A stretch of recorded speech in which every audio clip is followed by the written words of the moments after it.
ब्रह्मलोक में कार्य ब्रह्म की प्राप्ति होती है।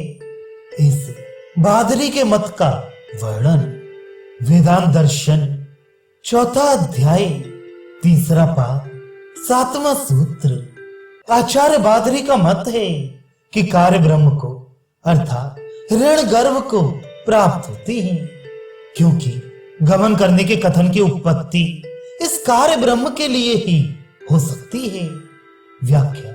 श्रुति में जो लोकांतर में गमन का कथन है वह परब्रह्म परमात्मा की प्राप्ति के लिए उचित नहीं है, क्योंकि परब्रह्म परमात्मा तो सभी जगह है।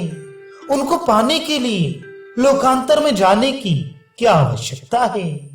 अतः यही सिद्ध होता है कि इन ब्रह्म विद्या की उपासना करने वालों के लिए जो प्राप्त होने वाला ब्रह्म है वह परब्रह्म नहीं किंतु कार्य ब्रह्म ही है, क्योंकि इस कार्य ब्रह्म की प्राप्ति के लिए लोकांतर में जाकर उसे प्राप्त करने का कथन सर्वथा युक्ति संगत है। प्रकारांतर से अपने पक्ष को दृढ़ करती हैं। आठवां सूत्र।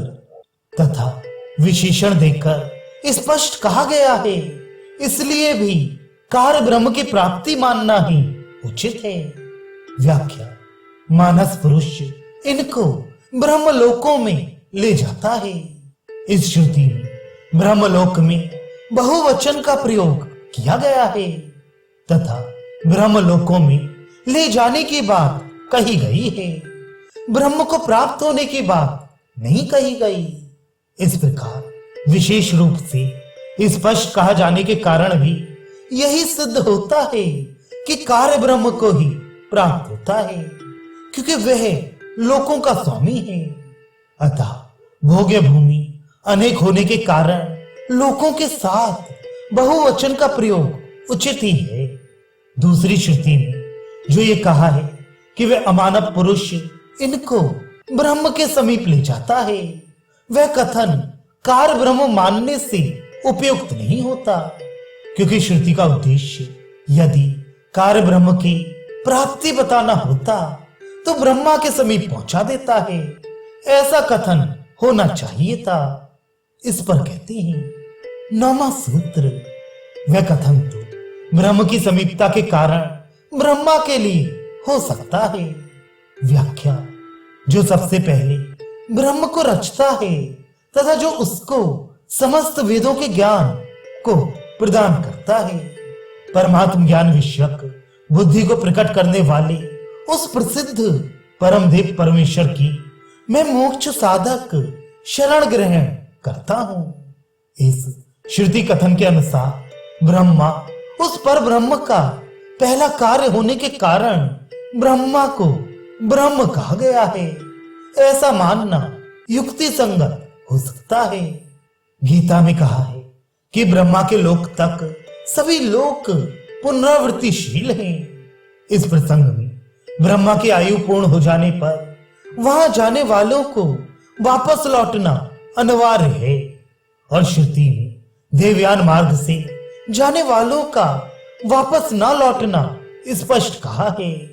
इसलिए कार्य ब्रह्म की प्राप्ति न मानकर पर ब्रह्म की प्राप्ति मानना ही उचित मालूम होता है। इस पर पूर्व पक्ष की ओर से कहा जाता है। 10वां सूत्र। कार्य रूप ब्रह्मलोक का नाश होने पर उसके स्वामी ब्रह्मा के सहित इससे श्रेष्ठ पर ब्रह्म परमात्मा को प्राप्त होने का कथन है, इसलिए पुनरावृत्ति नहीं होगी। व्याख्या।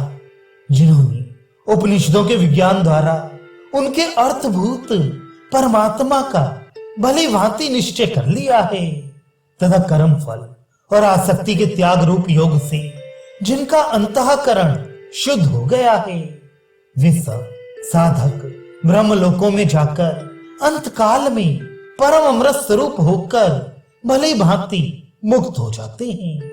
इस प्रकार श्रुति में उन सब की मुक्ति का कथन होने से यह सिद्ध होता है कि प्रलय काल में ब्रह्मलोक का नाश होने पर उसके स्वामी ब्रह्मा के सहित वहां गए हुए ब्रह्म विद्या के उपासक भी पर ब्रह्म को प्राप्त होकर मुक्त हो जाते हैं, इसलिए उनकी पुनरावृत्ति नहीं होती। स्मृति प्रमाण से पूर्व पक्ष को पुष्ट करते हैं।